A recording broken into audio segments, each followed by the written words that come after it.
অনূর্ধ্ব-19 বিশ্বকাপে প্রথম কোয়ার্টার ফাইনালে নেপালের ব্যাটিং মেরুদণ্ড ভেঙে দিয়েছে বাংলাদেশ। প্রতিপক্ষকে 200 রাগে আটকাতে চায় ইয়াং টাইগাররা। যাত্রাবাড়িকে ঘিরে আশপাশের রাস্তাগুলোর বেহাল দশা, ভোগান্তিতে এলাকাবাসী। দ্রুত সমস্যা সমাধানের আশ্বাস মেয়রের।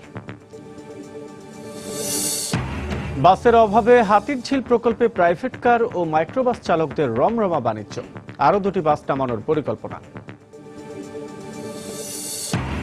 পাটের মোড়ক বাধ্যতামূলক আইন বাস্তবায়নে লাখ লাখ বস্তা উৎপাদন করে বিপাকে খুলনার পাটকলগুলো, বিক্রি না হওয়ায় পড়েছে আর্থিক সংকটে। এবং বিলুপ্ত মসলিন কাপড়কে আবারও ফিরিয়ে আনতে সরকারি বেসরকারি যৌথ উদ্যোগ, তাঁতি প্রশিক্ষণ ও সুতা উৎপাদনের চেষ্টা। 1 দশকে মসলিন তৈরির প্রতিশ্রুতি দৃক গ্যালারি।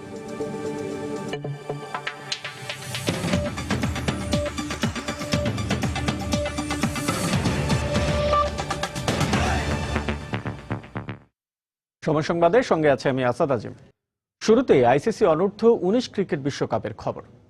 মিরপুরে প্রথম কোয়ার্টার ফাইনালে স্বাগতিক বাংলাদেশের বিপক্ষে টস জিতে ব্যাট করছে নেপাল। শেষ খবর পাওয়া পর্যন্ত তাদের সংগ্রহ 6 উইকেটে 168 রান। মিরপুর শেরেবাংলা স্টেডিয়ামে ব্যাট করতে নেমে খুব একটা সুবিধা করতে পারেনি হিমালয়ের দেশটি।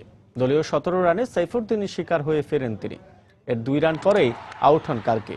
ভালোই খেলতে থাকা ওপেনার ধামালা দলীয় 63 রানে ব্যক্তিগত 25 রান করে আউট হন। তবে চতুর্থ উইকেটে অধিনায়ক রাজু রেজাল ও আরিফ শেখের ব্যাটিং দারুণভাবে ঘুরে দাঁড়ায় নেপাল। 51 রানে জুটি গড়ে দলের হয়ে ব্যক্তিগত সর্বোচ্চ 72 রানে সাজঘরে ফেরেন অধিনায়ক রাজু রেজাল। পরে শাওনের স্পিনে কাটা পড়ে প্যাভিলিয়নে ফেরেন রাজপ্রীত সিং। তিনি আউট হন 9 রান করে। আজকের ম্যাচের জয়ী দল 11 ফেব্রুয়ারি সেমিফাইনালে ওয়েস্ট ইন্ডিজ কিংবা পাকিস্তানের ম্যাচে বিজয়ী দলের বিপক্ষে লড়বে।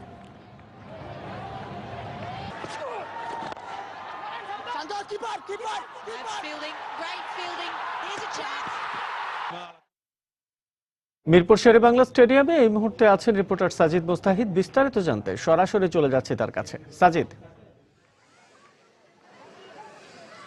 আসলে কিছুক্ষণ আগে আসলে ম্যাচের অবস্থাটা বলা যায় যে কিছুটা নিয়ন্ত্রণ ছিল বলা যায় নেপালের। কেননা আমরা দেখছিলাম যে যতক্ষণ আসলে উইকেটে রাজু রিজাল ছিলেন নেপালের অধিনায়ক, যিনি খুব দ্রুত কিন্তু রান পাচ্ছিলেন। এবং উইকেটে আমরা যেটা দেখলাম যে ইনিংসের শুরুর দিকে বাংলাদেশের পেসারে কিছুটা সহায়তা পেলেও যত দিন গড়িয়েছে তত কিন্তু এই উইকেট ব্যাটসম্যানদের পক্ষে কথা বলছে। এবং রাজু রিজালকে দেখেছি যিনি তাদের অধিনায়ক এবং দুর্দান্ত কিছু শট খেলেছেন এবং যিনি ফিরে গেছেন যে রান আউটটি হয় সেটাও কিন্তু আসলে বলতে হবে যে বাংলাদেশের নাজমুল হোসেন শান্ত এবং উইকেট কিপার জাকিরের দুর্দান্ত, তাদের দুজনের কথাই বলতে হয়। কেননা দর্শকরা নিশ্চয়ই দেখেছেন টিভিতে যে ভালো একটি ফিল্ডিং করেছিল শান্ত এবং একইভাবে কিন্তু দক্ষতার সাথে জাকিরও কিন্তু দুর্দান্ত করে তিনি বিচক্ষণতার পরিচয় দিয়েছেন।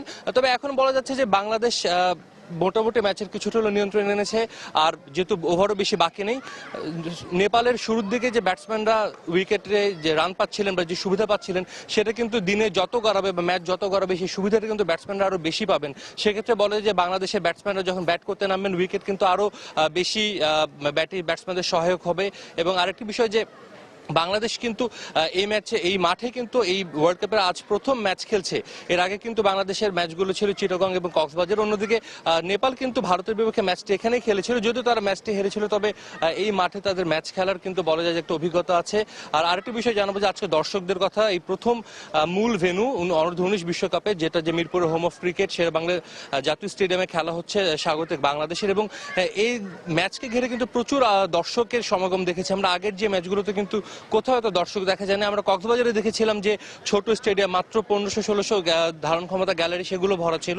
কিন্তু আজ কিন্তু আমরা দেখছি যে আপনার মিরপুর স্টেডিয়ামের দুটো গ্যালারি, পূর্ব এবং পশ্চিম গ্যালারি কিন্তু প্রায় ভরে গিয়েছে। এবং যত দিন বাড়ছে দর্শকরা কিন্তু আসছে এবং আপনি আমার সামনে দেখতে পাচ্ছেন এখন প্রচুর দর্শক। এবং যেটা কিন্তু এই দর্শকদের কথা বিবেচনা করে যেটা বলা যায় যে অনূর্ধ্ব-19 দলকে নিয়ে কিন্তু আসলে সবার মনে একটা অনেক আশার সঞ্চার হয়েছে যে বাংলাদেশ এতদিন যেটা পারেনি, বাংলাদেশ দল এখন পর্যন্ত তাদের সেরা অর্জন কিন্তু অনূর্ধ্ব-19 বিশ্বকাপে পঞ্চম হওয়া এবং কোয়ার্টার ফাইনালের বাধাও কখনো পেরোতে পারেনি বাংলাদেশ।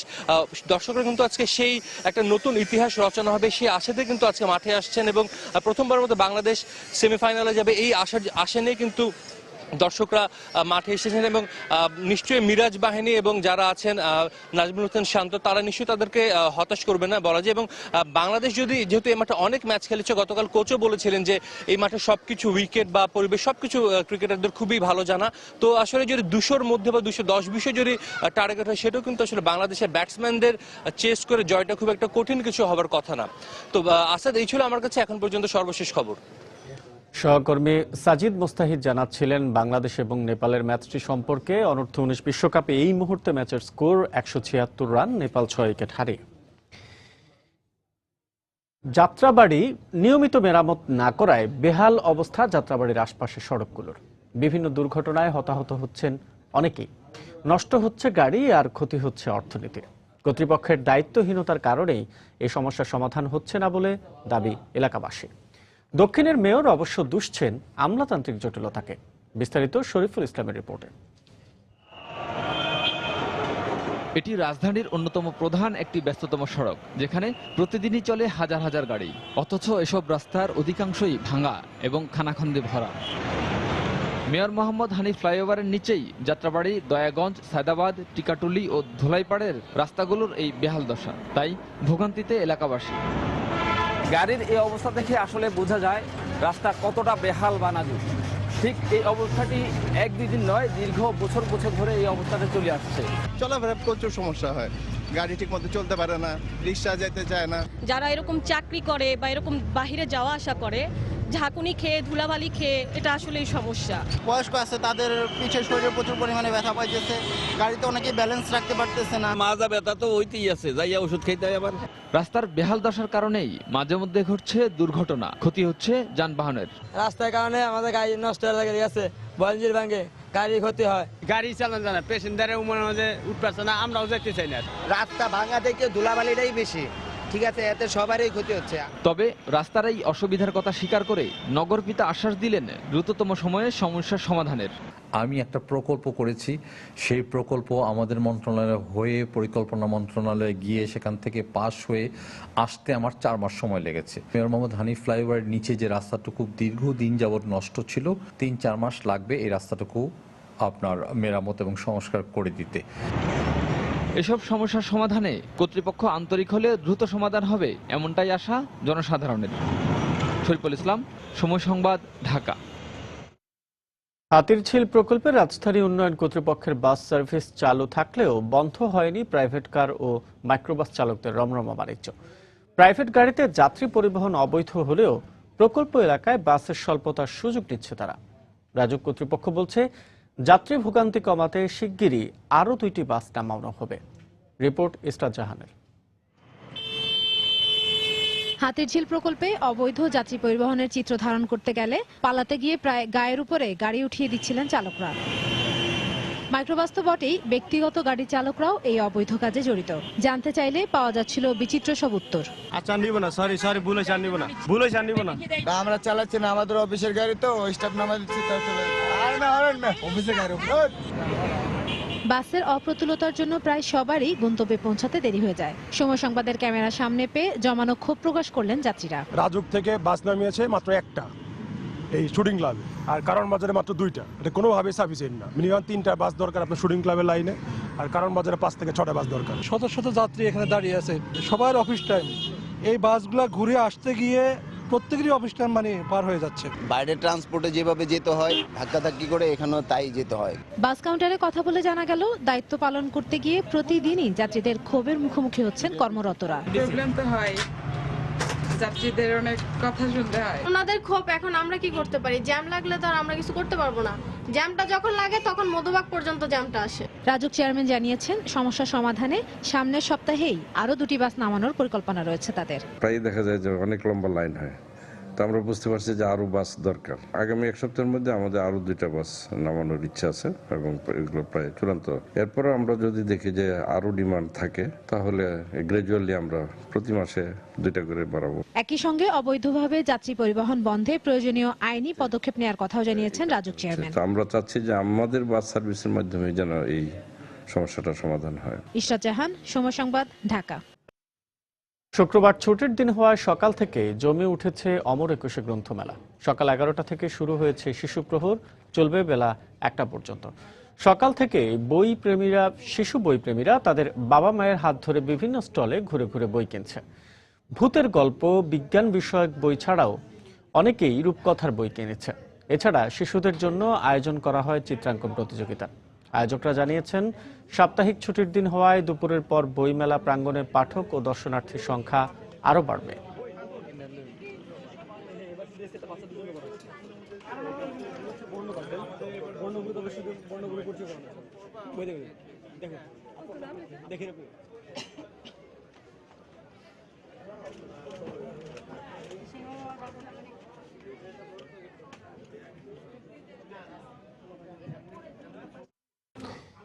দর্শক, এই মুহূর্তে মেলা প্রাঙ্গণে আছেন সহকর্মী শাতিলা শারমিন। সরাসরি চলে যাচ্ছি তার কাছে। শাতিলা, সিসিমপুরের যে কাল্পনিক যে চরিত্রগুলো তা কিন্তু বাচ্চাদের কাছে এসে ধরা দিয়েছে বাস্তবে। আপনারা দেখতে পাচ্ছেন আমার পিছনে চলছে সিসিমপুর প্রকাশনের আয়োজনে সিসিমপুরের বাচ্চাদের নিয়ে এই যে আয়োজন। এই যে আমার সামনে ঘুরে বেড়াচ্ছে টুকটুকি, ইকরি এবং হালুম। এই যে চরিত্রগুলো নিয়ে বাচ্চাদের যে উত্তেজনা এবং তাদের যে আগ্রহ, এই তিনটি চরিত্র কিন্তু আবার সবাই বাচ্চারা কিন্তু আবার তিনটি চরিত্রকেই পছন্দের যে তারা যে কত পছন্দ করে তা কিন্তু দেখতে পাচ্ছেন। বাচ্চাদের যে উৎসাহ, যে আগ্রহ এই কার্টুন চরিত্রদের নিয়ে তা কিন্তু আমরা এখানে এসে দেখতে পাচ্ছি। মেলার এই শিশু কর্নারে এই যে বিশেষ আয়োজন বাচ্চাদেরকে খুশি করার জন্য, তাদেরকে কার্টুনের এই চরিত্রগুলো থেকে আসলে যে শিক্ষণীয় যে বার্তাগুলো আসলে এই কার্টুনের গল্পটা দিয়ে থাকে সিসিমপুর কার্টুনের এই যে চরিত্রগুলো, সেটাই কিন্তু এখানে দেখতে পাচ্ছি। এবং কত জনপ্রিয় যে হতে পারে বাচ্চাদের কাছে, তারা যে কত পছন্দ করে এদেরকে তা কিন্তু আমরা এখানে অভিভাবকরাও কিন্তু তাদের বাচ্চাদের সেই সকাল 11টা থেকে নিয়ে এসেছেন এই যে কার্টুন প্রদর্শনী এটা দেখানোর জন্য। এই কার্টুন প্রদর্শনীটি শুরু হয়েছে আরও এখানে 10 মিনিট আগে, এবং এখানে যে সব বয়সের বাচ্চাদের একটা ভিড় এবং সব বয়সী বাচ্চারা যে এই নানা ধরনের কার্টুন, নানা ধরনের যে কাল্পনিক যে চরিত্রগুলো তারা যে পছন্দ করে তা কিন্তু আমরা এখানে দেখতে পেয়েছি। এছাড়া রয়েছে হচ্ছে বইয়ের দোকানে ভিড় রয়েছে, কিন্তু এখন পুরো মেলার ভিড়টি কিন্তু এই শিশু কর্নারে এই সিসিমপুরের এই মঞ্চে। বাচ্চারাদের সাথে কিন্তু চরিত্রগুলো তাদের শুভেচ্ছা বিনিময় করছে, এবং এই যে সিসিমপুরের যে আয়োজন করা হয়েছে একটি প্রকাশনীর পক্ষ থেকে, এটা কিন্তু হচ্ছে বেশ উত্তেজনা সৃষ্টি করেছে এবং বাচ্চারা কিন্তু বিষয়টি খুবই পছন্দ করেছে। শিক্ষার যে বিষয়গুলো আছে, যে জানা, প্রশ্ন করা এবং সমস্ত জ্ঞান অর্জন করা, তা কিন্তু এই তিনটি কার্টুন চরিত্রের মধ্যে দিয়ে তারা জানতে পেরেছে। এবং তারা আসলে বাচ্চারা আসলে তাদের আগ্রহের যে বিষয়গুলো জানিয়েছে। এখন এই প্রোগ্রামটি শেষ হয়ে যাওয়ার পর আপনারা দেখতে পাচ্ছেন মঞ্চ থেকে 3 কার্টুন চরিত্র তারা নেমে যাচ্ছেন, এবং বাচ্চারা কিন্তু বাচ্চাদের যে উল্লাস, যে আনন্দের যে ধ্বনি তা কিন্তু আপনারা শুনতে পাচ্ছেন। এই যে আসাদ, এই ছিল আমার কাছে বইমেলা থেকে মোটামুটি সর্বশেষ। পরবর্তীতে আরো জানিয়ে দিতে পারবো যখন আসলে বইমেলা আরো জমে উঠবে। বইমেলা থেকে সহকর্মী শাতিলা শারমিন জানাচ্ছিলেন, আজ সকালে শিশু প্রহর শুরু হয়েছে এবং সিসিমপুরের যে কার্টুন প্রদর্শনী সেটি আপনারা সরাসরি দেখলেন। সময় সংবাদে আরো থাকছে। বিদেশ থেকে আমদানি বন্ধ থাকায় চাষিরা প্রতি কেজি লবণের দাম পাচ্ছেন 10 টাকা। সরকারি এই সিদ্ধান্ত বহাল রাখার তাগিদ।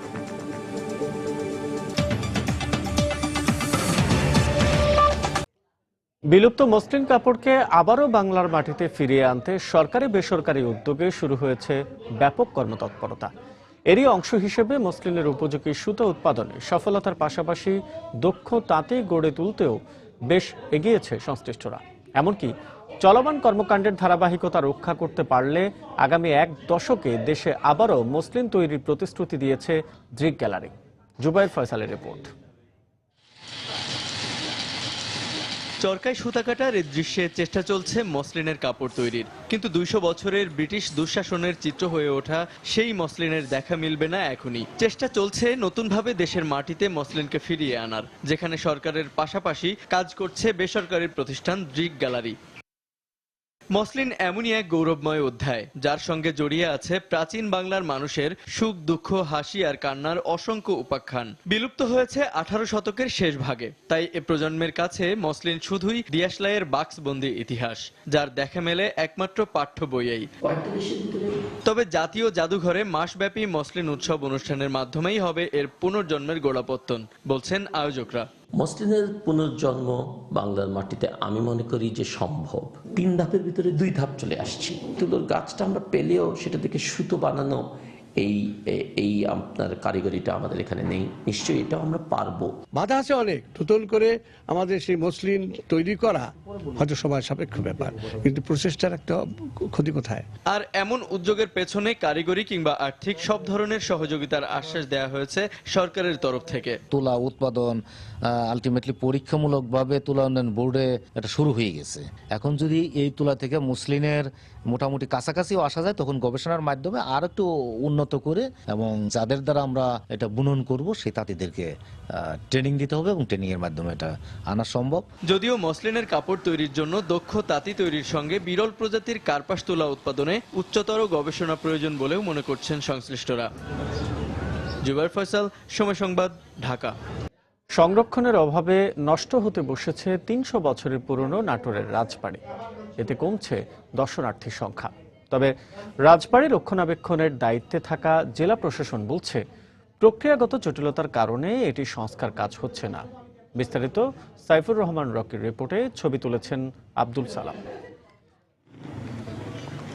শহর থেকে মাত্র 2 কিলোমিটার দূরে ইতিহাসের সাক্ষী হয়ে আছে নাটোরের রাজবাড়ি। 1706 সালে পরগনা বানগাছির জমিদার গণেশ রায় ও ভবানীচরণ চৌধুরী রাজস্ব প্রদানে ব্যর্থ হয়ে চাকরিচ্যুত হন। তখন দেওয়ান রঘুনন্দন জমিদারটি তার ভাই রামজীবনের নামে বন্দোবস্ত নেন। এভাবে নাটোর রাজবংশের পতন হয়। রামজীবনের মৃত্যুর পর তার দত্তক পুত্র রামকান্ত নাটোরের রাজা হন। 1748 সালে রাজা রামকান্তের মৃত্যুর পর রানী ভবানী জমিদারি পরিচালনার দায়িত্ব পান। 300 বছরের পুরনো ইতিহাসকে দেখতে দর্শনার্থীরা ছুটে আসেন এখানে। এখানে বড় বড় দিঘি আছে, সেগুলো দেখা যায়। তাছাড়া এই সুন্দর বাগান, এখানকার পরিবেশটাও খুব চমৎকার। ছোট তরফ বড় তরফের রাজবাড়ি আছে, এই জন্য বলি নাটোরের রাজবাড়ির এটা পুরাতন অনেক ঐতিহ্য। অনেকদিন পর আসলাম, দেখলাম সেই আগের ঐতিহ্য, সেই বিল্ডিং, সেই স্মৃতি, ভালোই লাগছে।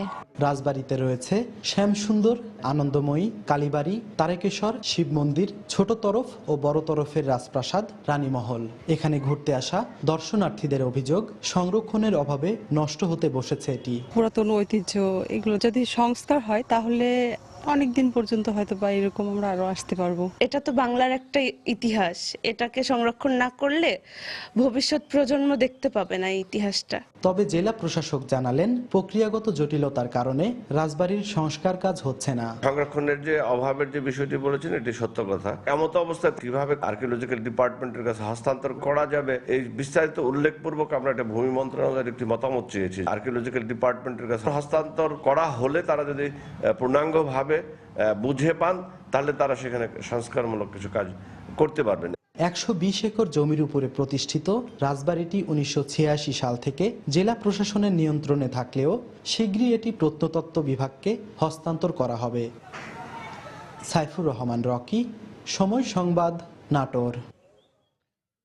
পাটের মোড়ক বাধ্যতামূলক আইন 2010 বাস্তবায়নের লক্ষ্যে বস্তা উৎপাদনে জোর দিয়েছে খুলনার রাষ্ট্রায়ত্ত পাটকলগুলো।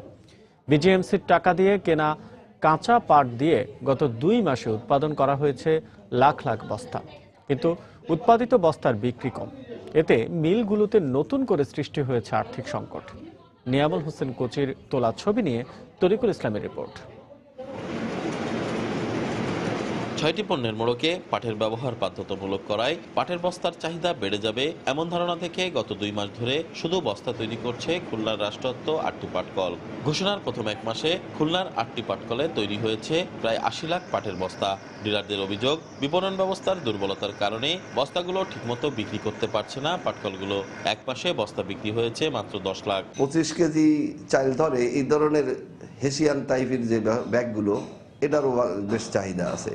কিন্তু সেগুলো তো বিজেএমসি করতেছে না। গ্রাহক বেশিরভাগ ক্ষেত্রে অনীহা, তারা লোকাল মিল থেকে কিছু মাল নিচ্ছে, যার কারণে এই ধরনের কিছু আমরা সমস্যা করতেছি।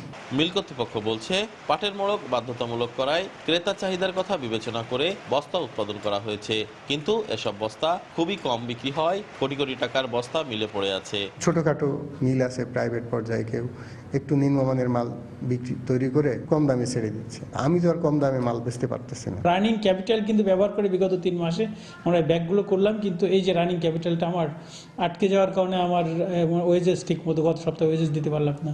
অবশ্য বিজেএমসি চেয়ারম্যান পাটের মোড়ক বাধ্যতামূলক আইন 2010 প্রকল্প বাস্তবায়নের প্রচেষ্টা অব্যাহত রাখার কথা জানালেন। আমাদের যে সমস্ত টিম যেগুলো আছে মন্ত্রণালয়ের আন্ডারে, সেগুলোকে আরও তৎপর হতে হবে, মোবাইল কোডের সংখ্যা আরও বাড়াতে হবে, পাশাপাশি আমাদের জুটের ব্যাগগুলো সাপ্লাইটা যাতে সচল থাকে বা আমরা যাতে দিতে পারি এই ব্যাপারে প্রয়োজন পদক্ষেপ নিতে হবে। বিজেএমসি সূত্রে জানা যায় পাটজাত পণ্যের বাধ্যতামূলক ব্যবহার নিশ্চিত করতে 30 নভেম্বর পর্যন্ত সময় বেঁধে দেওয়া হয়। এর আগে 27 অক্টোবর থেকে পাটের বস্তার উৎপাদন বাড়ানোর নির্দেশ দেয় পাট ও বস্ত্র মন্ত্রণালয়। তরিকুল ইসলাম, সময় সংবাদ, খুলনা। স্বাধীনতার পর এই প্রথম মাঠ পর্যায়ে চাষিরা প্রতি কেজি লবণের দাম পাচ্ছেন 10 টাকা করে।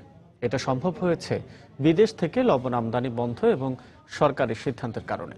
এতে সন্তোষ প্রকাশ করেছেন চাষিরা। তাদের দাবি সরকার যেন এই সিদ্ধান্তে অটল থাকে। সুজউদ্দিন রুবেলের তথ্য, মোহাম্মদ ফরাজের ছবি নিয়ে ডেস্ক রিপোর্ট।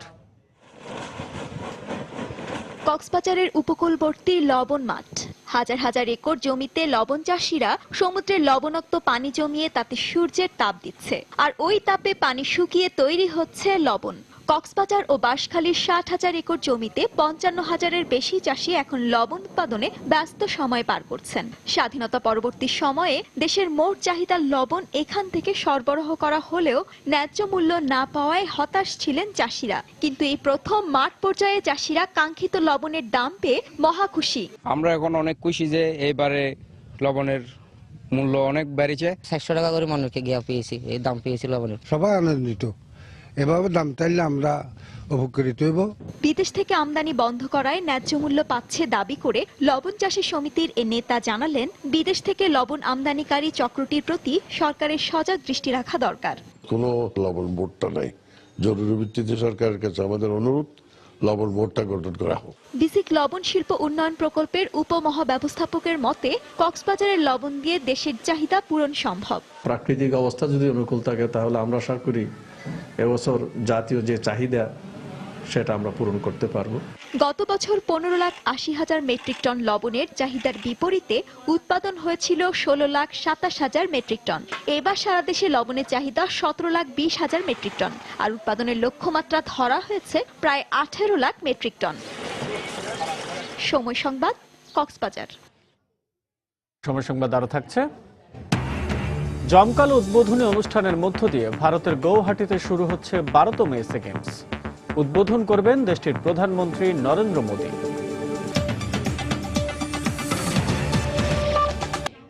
আগামী ডিসেম্বরে যুক্তরাষ্ট্রের বাজারে ছাড়া হবে বিকল্প জ্বালানি ফুয়েল সেল চালিত পরিবেশ বান্ধব সম্পূর্ণ স্বয়ংক্রিয় গাড়ি। পর্যায়ক্রমে পুরো যুক্তরাষ্ট্রের পরিবহন ব্যবস্থাকে ঢেলে সাজানোর কথা বলছে কর্তৃপক্ষ। এতে করে সড়ক দুর্ঘটনাও কমে আসবে বলে প্রত্যাশা তাদের। সম্প্রতি ওয়াশিংটনে আয়োজন করা হয় এই ধরনের গাড়ি প্রদর্শনীর। ওয়াশিংটন থেকে শিহাবুদ্দিন কেস্টুর পাঠানো রিপোর্ট। ওয়াশিংটন অটো শোতে ফুয়েল সেলে চলা সম্পূর্ণ স্বয়ংক্রিয় গাড়ির প্রদর্শন করা হয়। এক ধরনের রাসায়নিক ক্রিয়ায় বিদ্যুৎ প্রবাহ সৃষ্টিকারী এই জ্বালানি ভিত্তিক গাড়ি চালু হলে কমে আসবে গ্যাসোলিনের ব্যবহার, আর এতে কমবে পরিবেশ দূষণ। শুধু তাই নয়, 2 বছরের মধ্যে যুক্তরাষ্ট্রের সড়ক দুর্ঘটনা শতকরা 80% কমে আনা সম্ভব হবে। বিশ্বের বিভিন্ন গাড়ি প্রস্তুতকারক প্রতিষ্ঠানগুলোর অংশীদারিত্বে মার্কিন 8টি গবেষণা প্রতিষ্ঠানের প্রচেষ্টায় এসব সর্বাধুনিক হাইড্রোজেন ইভি গাড়ি বাজারে আসার কথা আগামী ডিসেম্বরে। স্বয়ংক্রিয় প্রযুক্তির এসব গাড়িকে বেশ নিরাপদ বলে মনে হচ্ছে। এসব গাড়ি বাজারজাত করতে মিশিগানে প্রায় 350 একর প্রজেক্ট হাতে নেওয়া হয়েছে। এর প্রযুক্তির উদ্ভাবনে এ পর্যন্ত প্রায় $8 বিলিয়ন ঋণ সহায়তা দিয়েছে যুক্তরাষ্ট্র। 40 লাখ গাড়ি বাজারে আনতে আরো $16 বিলিয়ন সরকারি ঋণ সহায়তা দেওয়ার ঘোষণা দিয়েছে যুক্তরাষ্ট্রের জ্বালানি মন্ত্রণালয়। এসব উদ্যোগ দেশটির পরিবেশ রক্ষায় গুরুত্বপূর্ণ ভূমিকা রাখবে বলে মনে করেন নিউ ইয়র্ক সিটি ট্রান্সপোর্টেশন ডিপার্টমেন্টের প্রধান প্রকৌশলী কোর্ডেল শেক্টার। একটি পাইলট প্রকল্পে আগামী 2 বছরে নিউ ইয়র্কের রাস্তায় নামবে এই প্রযুক্তির 10,000 স্বয়ংক্রিয় গাড়ি। সরকারি যানবাহনের পাশাপাশি ব্যক্তিগত গাড়িও এই প্রক্রিয়ার অন্তর্ভুক্ত করা হবে। আশা করছি বায়ু দূষণ রোধে এটি বেশ কাজ করবে। যুক্তরাষ্ট্রের জ্বালানি মন্ত্রণালয়ের তথ্য বলছে, বিদেশি তেলের নির্ভরতায় যুক্তরাষ্ট্র 2012 সালে জিডিপি হারিয়েছে $171 বিলিয়ন। সংশ্লিষ্টদের প্রত্যাশা, ফুয়েল সেলের স্বয়ংক্রিয় গাড়ির প্রচলনে যুক্তরাষ্ট্রের এই জ্বালানি চ্যালেঞ্জ মোকাবেলায় ইতিবাচক ভূমিকা রাখবে। সময় সংবাদ, ওয়াশিংটন, যুক্তরাষ্ট্র। এবারে দেশের বাইরের খবর। জিকা ভাইরাস প্রতিরোধে আগামী 13 ফেব্রুয়ারি থেকে সেনাবাহিনী, স্বাস্থ্যকর্মী, রোগ বিশেষজ্ঞ সহ অন্তত 2.5 লাখ কর্মীকে ব্রাজিলের বিভিন্ন শহরে মোতায়েনের কথা জানিয়েছেন দেশটির প্রেসিডেন্ট দিলমা রোসেফ। ব্রাজিলের সাও পাওলো শহরের হাসপাতালে প্রতিদিন ভিড় করছেন অসংখ্য গর্ভবতী নারী। গত কয়েক মাসে ব্রাজিলে সম্ভাব্য জিকা ভাইরাসের ফলে মাইক্রোসেফালি রোগে আক্রান্ত শিশু জন্মের হার অস্বাভাবিক হারে বেড়ে যাওয়ায় বেশ আতঙ্কের মধ্যে আছেন সন্তান সম্ভবা মায়েরা। ভাইরাসটি সংক্রমণে শিশুরা অস্বাভাবিক ছোট মাথা ও অবিকশিত মস্তিষ্ক নিয়ে জন্ম নেয় অনেকেই গর্ভধারণ থেকে বিরত আছেন। গর্ভধারণে 3-4 মাসের মাথায় জিকা ভাইরাসের বিষয়ে জানতে পারি। চারিদিকে এত মায়েদের এ রোগ হতে দেখে ভীষণ ভয়ে ছিলাম। পরে স্বাস্থ্য পরীক্ষায় জানতে পেরেছি বাচ্চা সুস্থ আছে। জিকা ভাইরাসের জন্য দায়ী এডিস মশার বিস্তার রোধে ব্রাজিল জুড়ে সেনাবাহিনী, স্বাস্থ্য কর্মকর্তা, রোগ বিশেষজ্ঞ সহ অন্তত 2.5 লাখ কর্মীকে 13 ফেব্রুয়ারি থেকে মশা নিধনে মাঠে নামানো হবে বলে জানিয়েছেন দেশটির প্রেসিডেন্ট দিলমা রোসেফ। ভাইরাসের প্রতিষেধক আবিষ্কারে দেশটির ওষুধ প্রস্তুতকারক এবং বিশ্ববিদ্যালয় গবেষকদের পাশাপাশি এ রোগে আক্রান্তদের সর্বোচ্চ সহযোগিতা দেওয়ার কথাও জানান তিনি। জিকার প্রভাব থেকে দেশকে রক্ষায় টাস্কফোর্স গঠনের মাধ্যমে দেশব্যাপী আমরা এডিস মশা নিধন করব। তবে এজন্য দেশের সর্বস্তরের মানুষের সহায়তার প্রয়োজন। মাইক্রোসেফালি রোগের চিকিৎসায় ঘোড়ার নমুনা থেকে পাওয়া সিরাম কাজে লাগতে পারে বলে জানিয়েছে ব্রাজিলের বায়োমেডিক্যাল গবেষণা সংস্থা। তবে এই সিরাম তৈরিতে 1 বছরের মতো সময় প্রয়োজন বলেও জানান তারা। আমরা বিভিন্ন প্রাণীর শরীরে এই ভাইরাসের প্রভাব পরীক্ষা করেছি। সেখান থেকে জানতে পারলাম ঘোড়ার মধ্যে এই ভাইরাস প্রতিরোধের অ্যান্টিবডি আছে, কিন্তু এই অ্যান্টিবডি মানুষের শরীরে প্রয়োগের উপযোগী করতে সময়ের প্রয়োজন। জিকা ভাইরাসের প্রকোপ ঠেকাতে যুক্তরাষ্ট্রের ফ্লোরিডা অঙ্গরাজ্যের কয়েকটি অঞ্চলে জরুরি অবস্থা জারি করেন গভর্নর রিক স্কট। আমেরিকার বিভিন্ন দেশ থেকে ভ্রমণ ফেরত 12 জনের শরীরে এই ভাইরাস শনাক্ত হওয়ায় তিনি এই সিদ্ধান্ত নেন। দেশটির কৃষি কর্মকর্তারা ইতোমধ্যে মশা নিধনে মাঠে নেমেছে। সঞ্জনা চৌধুরী, সময় সংবাদ। এসএ গেমসের খবর। জমকালো উদ্বোধনী অনুষ্ঠানের মধ্য দিয়ে আজ ভারতের গৌহাটিতে শুরু হচ্ছে 12তম এসএ গেমস। উদ্বোধন করবেন ভারতের প্রধানমন্ত্রী নরেন্দ্র মোদী। গেমস উপলক্ষে নেওয়া হয়েছে ব্যাপক নিরাপত্তা। অ্যাথলিট ও কর্মকর্তাদের নিরাপত্তার দায়িত্ব পালন করবেন 11,000 পুলিশ সদস্য। গৌহাটি থেকে জানাচ্ছেন সজল মিত্র রিচার্ড। দক্ষিণ এশিয়ার অলিম্পিক খ্যাত এসএ গেমস, যার 12তম আসরের ভেন্যু ভারতের আসামের গৌহাটি ও মেঘালয়ের শিলং। প্রথমবারের মতো এমন আয়োজন করতে যাচ্ছে তারা। তবে আগেও 1982 সালে দিল্লিতে এশিয়ান গেমস এবং 87-তে কলকাতায় ও 95-তে মাদ্রাজে সাব গেমসের আয়োজন করেছিল ভারত। তালিকায় 2010-এর দিল্লির কমনওয়েলথ গেমসও রয়েছে। আসরকে ঘিরে এরই মধ্যে সেজে উঠেছে উত্তর পূর্ব ভারতের এই দুটি শহর। আসরের উদ্বোধনী অনুষ্ঠানের মধ্যমণি প্রধানমন্ত্রী নরেন্দ্র মোদী। নিরাপত্তার বিষয়টি নিয়ে আয়োজকরা বেশি সচেতন, যার প্রমাণ মিলল উদ্বোধনের আগের দিন নিরাপত্তা মহড়া চলাকালে কোনো গণমাধ্যমকেই এদিন প্রবেশ করতে দেওয়া হয়নি উদ্বোধনের ভেন্যু সারু সাজাই কমপ্লেক্সে। নিরাপত্তার জন্য রয়েছে 11,000 পুলিশ সদস্যের পাশাপাশি ন্যাশনাল সিকিউরিটি গার্ড NSGর মতো প্রশিক্ষিত নিরাপত্তা বাহিনী। কোনো ধরনের রেড অ্যালার্ট না থাকায় এই আয়োজনের সফল শুরুর প্রত্যাশা আয়োজকদের। তবে শেষ মুহূর্তে পুরোপুরি প্রস্তুত না হয় আসরে ছেলেদের ফুটবলের ভেন্যু নেহেরু স্টেডিয়াম থেকে সাই স্টেডিয়ামে স্থানান্তর করায় সাংবাদিকদের তোপের মুখে পড়তে হয়েছে আয়োজকদের। আমাদের প্রস্তুতি খুবই ভালো। আমাদের নিরাপত্তা বাহিনী পুরোপুরি প্রস্তুত। উদ্বোধনী অনুষ্ঠান নিরাপত্তার বিষয়টি আমরা গুরুত্ব দিয়ে দেখছি। আশা করি আমরা একটি সফল আয়োজনের অংশীদার হচ্ছি। সব বিষয়ে আমরা পুরোপুরি সফল হব এটা বলতে পারছি না, তবে আমরা আমাদের সর্বোচ্চটা দেওয়ার চেষ্টা করব। উদ্বোধনী অনুষ্ঠানে পারফর্ম করবেন প্রায় 5,000 পারফর্মার, আর সেই অনুষ্ঠান আগ্রহ তৈরি করেছে সাধারণ দর্শকদের মাঝেও। I'm feeling very good, ma'am. It's a very good opportunity in life, and I'm very happy. 8 nations are coming together here. First time, we are very excited. We can enjoy and see the various countries of their player and their technique. ভারতের প্রধানমন্ত্রী নরেন্দ্র মোদীর বক্তব্যের মধ্য দিয়ে এই সারু সাজাই কমপ্লেক্সে উদ্বোধন হতে যাচ্ছে 12তম সাউথ এশিয়ান গেমসের। আয়োজকরা চান আয়োজনে ভিন্নতা দিয়ে তাক লাগিয়ে দিতে। অন্যদিকে এখানে আগত অতিথিদের আতিথেয়তা দিয়ে মুগ্ধ করতে চান এখানের স্থানীয় অধিবাসীরা। ভারতের আসাম থেকে সজল মিত্র, রিচার্ড, সময় সংবাদ। এবারে পাখি মেলার খবর। পাখপাখালি দেশের রত্ন, আসুন সবাই করে যত্ন, এই স্লোগানকে সামনে রেখে জাহাঙ্গীরনগর বিশ্ববিদ্যালয়ে অনুষ্ঠিত হচ্ছে পাখি মেলা 2016। শুক্রবার সকাল থেকে এই মেলায় আসতে শুরু করে দর্শনার্থীরা। সকাল 11:30টার দিকে বেলুন উড়িয়ে মেলার আনুষ্ঠানিক উদ্বোধন করেন বিশ্ববিদ্যালয়ের উপাচার্য অধ্যাপক ফারজানা ইসলাম। এর আগেই বাবা মার সাথে আসা শিশু কিশোরদের পদচারণায় মুখর হয়ে ওঠে জাবি ক্যাম্পাস। দিনব্যাপী এই মেলা অনুষ্ঠিত হচ্ছে আন্তঃবিশ্ববিদ্যালয় পাখি চেনা প্রতিযোগিতা, শিশু কিশোরদের জন্য পাখির ছবি আঁকা, পাখির আলোকচিত্রের মাধ্যমে স্টল সাজানো ও পাখি বিষয়ক কুইজ প্রতিযোগিতা সহ নানা অনুষ্ঠান। পাখি সংরক্ষণে গণসচেতনতা বাড়াতে এ মেলার আয়োজন করা হয়েছে বলে জানান আয়োজকরা। তারা বলেন, পাখি মেলা অতিথি পাখি কেন্দ্রিক নয়, ক্যাম্পাসে থাকা 120 প্রজাতির পাখি সংরক্ষণও মেলার অন্যতম উদ্দেশ্য।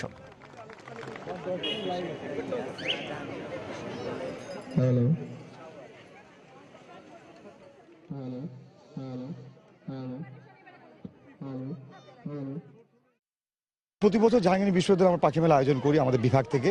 তো আমরা চাই যে এই পাখিগুলো যখন আসবে, এর যে ভূমিকা এবং একে সংরক্ষণ করা যে আমাদের দায়িত্ব, বিশেষ করে প্রকৃতি পরিবেশ যদি ভালো থাকে আমরা ভালো থাকবো। শহরে থাকি, মানে অতটা পাখি দেখা হয় না। এখানে মানে ঢাকা একটু শহর থেকে একটু দূরে প্রাকৃতিক পরিবেশ, মনোরম পরিবেশ, আমরা পাখি দেখতে আসি প্রতি বছরই। পাখি মেলায় এসে এখানে বিভিন্ন পাখি সম্পর্কে আমরা জানতে পারি।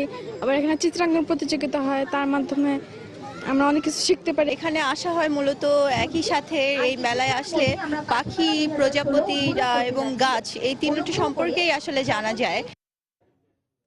দর্শক, জাহাঙ্গীরনগর বিশ্ববিদ্যালয় ক্যাম্পাস অতিথি পাখিদের আগমনে মুখর। এই মুহূর্তে সেখানে চলছে পাখি মেলা। ব্যতিক্রমে এই দৃষ্টিনন্দন মেলার খবর জানাতে সেখানে আছেন রিপোর্টার তানিন মেহেদি। আমরা সরাসরি চলে যাচ্ছি তার কাছে। তানিন।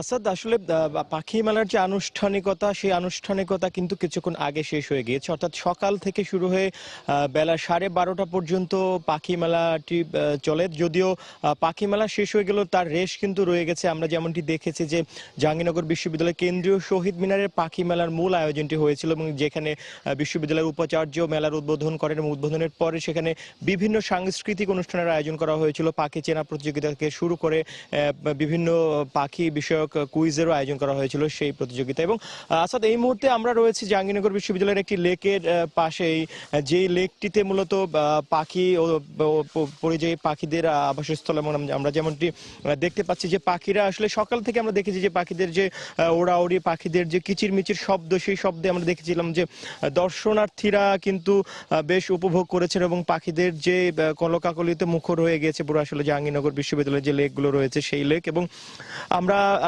জাহাঙ্গীরনগর বিশ্ববিদ্যালয়ের প্রাণীবিদ্যা বিভাগের যারা গবেষক রয়েছেন তাদের সঙ্গে আমরা কথা বলেছিলাম। তারা বলেছেন যে মূলত বাংলাদেশে যে পাখালি বসবাস করে এবং পাশাপাশি পরিযায়ী যেসব পাখি রয়েছে সেসব পাখি সম্পর্কে সচেতনতা তৈরি এবং জীববৈচিত্র্যে পাখির যে ভূমিকা রয়েছে, অর্থাৎ সবুজায়নে পাখির যে ভূমিকা রয়েছে, সেই ভূমিকাকে মানুষের মাঝে ছড়িয়ে দেওয়ার জন্যই মূলত তাদের এই আয়োজন। যদিও এই আয়োজনে কিন্তু মানুষের জন্য, যারা দর্শনার্থী রয়েছেন দর্শনার্থীদের জন্য কিন্তু এখানে বিনোদনটা অনেকটা প্রাকৃতিক বিনোদনই বলা চলে। কারণ আসলে যারা আসেন দূর দূরান্ত থেকে পাখি দেখতে, তারা আসলে পাখিদেরকে এখানে পাখিদের সাথে ছবি তোলার, পাখিদের দেখে থাকেন, পরিবার পরিজন নিয়ে তারা অনেকে আসেন। যদিও যারা আয়োজক রয়েছেন তারা দর্শনার্থীদের প্রতি একটি অনুরোধ জানিয়েছেন, যেটি হচ্ছে যে যাতে করে পাখিদের দেখতে গিয়ে পাখিদের কোনো বিরক্তি না হয়, তাদেরকে বিরক্ত না করা হয়, সেই বিষয়টি সম্পর্কে যথেষ্ট যাতে খেয়াল রাখেন যারা দর্শনার্থী এখানে আসেন, সেই বিষয়টি সম্পর্কে তাদের আয়োজকদের পক্ষ থেকে অনুরোধ করা হয়েছে। আচ্ছা, আরেকটি তথ্য আপনাকে জানিয়ে রাখতে চাই এবং দর্শকদেরকে জানিয়ে রাখতে চাই, যেটি হচ্ছে যে গত 3 বছর ধরে পাখি মেলার সাথে একটি বিষয় যোগ হয়েছে, যেটি হচ্ছে বিগ বার্ডস বাংলাদেশ নামের একটি ইভেন্ট। যে ইভেন্টটিতে 1 বছর ধরে ফেসবুকে একটি পেজ রয়েছে, যেই পেজে পাখির বিভিন্ন ছবি পোস্ট করা হয় এবং এই ছবিগুলোতে মূলত যে পাখিগুলো অনেকটা বিপন্ন প্রায় পাখি, সেই পাখিগুলোর ছবি যারা দেখেন দেশের বিভিন্ন জায়গায় ছবিগুলো পোস্ট করার পরে সেখান থেকে 3 জন প্রতিযোগিতা, অর্থাৎ বিগত 1 বছরের মধ্যে 3টি বিপন্ন প্রায় পাখির ছবি পোস্ট করা হয়েছে। এরকম 3 জনকে আজকে পাখি মেলায় পুরস্কৃত করা হয়েছে বিশ্ববিদ্যালয় প্রশাসনের পক্ষ থেকে। তো আসাদ, মেলা যেহেতু আনুষ্ঠানিকতা শেষ হয়ে গিয়েছে, তবে দর্শনার্থীরা এখানে আসছেন এবং আমরা আশা করছি যে আজকে বিশ্ববিদ্যালয় ক্যাম্পাসে আরো দর্শনার্থী আসবেন পাখি প্রেমী যারা রয়েছেন। তো আসাদ, এখনকার মতো এই ছিল আমার কাছে থাকা সবশেষ খবর। আসাদ। দর্শক, সহকর্মী তানিন মেহেদি জানাচ্ছিলেন জাহাঙ্গীরনগর বিশ্ববিদ্যালয় থেকে পাখি মেলা প্রসঙ্গে। এই পর্যায়ে শীর্ষ সংবাদ জানিয়ে দিচ্ছি আরো একবার। অনূর্ধ্ব 19 বিশ্বকাপে প্রথম কোয়ার্টার ফাইনালে বাংলাদেশকে 212 রানের টার্গেট দিয়েছে নেপাল। জয়ের লক্ষ্যে কিছুক্ষণ পর ব্যাট করতে নামবে ইয়াং টাইগাররা। যাত্রাবাড়িকে ঘিরে আশপাশের রাস্তাগুলোর বেহাল দশা, ভোগান্তিতে এলাকাবাসী। দ্রুত সমস্যা সমাধানের আশ্বাস মেয়রের। বাসের অভাবে হাতিরঝিল প্রকল্পে প্রাইভেট কার ও মাইক্রোবাস চালকদের রমরমা বাণিজ্য। আরো 2টি বাস নামানোর পরিকল্পনা। পাটের মোড়ক বাধ্যতামূলক আইন বাস্তবায়নে লাখ লাখ বস্তা উৎপাদন করে বিপাকে খুলনার পাটকলগুলো বিক্রি না হওয়ায় পড়েছে আর্থিক সংকটে। এবং বিলুপ্ত মসলিন কাপড়কে আবারও ফিরিয়ে আনতে সরকারি বেসরকারি যৌথ উদ্যোগ, তাঁতি প্রশিক্ষণ ও সুতো উৎপাদনের চেষ্টা। 1 দশকে মসলিন তৈরির প্রতিশ্রুতি দৃক গ্যালারির। এই ছিল এখনকার মতো। যে কোনো খবর পেতে ভিজিট করুন সময় নিউজ.টিভি। যে কোনো বাংলা লিঙ্ক নম্বর থেকে সময় সংবাদের খবর অনুষ্ঠান সম্পর্কে জানতে এবং যে কোনো তথ্য সময় সংবাদকে জানাতে ডায়াল করুন 1624 নম্বরে। এছাড়া এইমাত্র পাওয়া খবর আপনার মোবাইলে পেতে SMS লিঙ্ক পাঠিয়ে দিন 1624 নম্বরে। সঙ্গে থাকুন সময়।